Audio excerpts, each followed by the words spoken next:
Bago tayo magpatuloy, huwag kalimutan mag-follow, mag-like, at i-share iyong aming Facebook page. At huwag din kalimutan mag-subscribe sa aming YouTube channel, ang Serbisyo Balita Live Online. Maraming salamat po.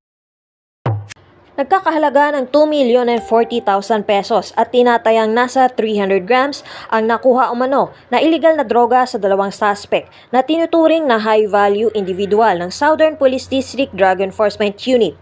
Sa ulit ng kapulisan, dakong alas 2:10 na madaling araw ng Martes nang mahuli sina alias Alice, 46 at alias Alex, 44 sa gilid ng motel sa Alabang, Muntinlupa matapos maaktuhan sa pagbebenta umano ng naturang iligal.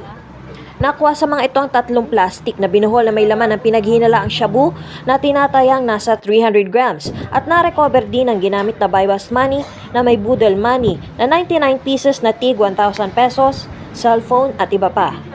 Sinampahan ng kasong paglabag sa Section 5, 11 at 26 ng RA 9165 ang mga naaresto. Ito si Dryan Zamora, nag-uulat dito sa Muntinlupa City para sa DZSB, ang himpilan ng katotohanan at paglilingkod.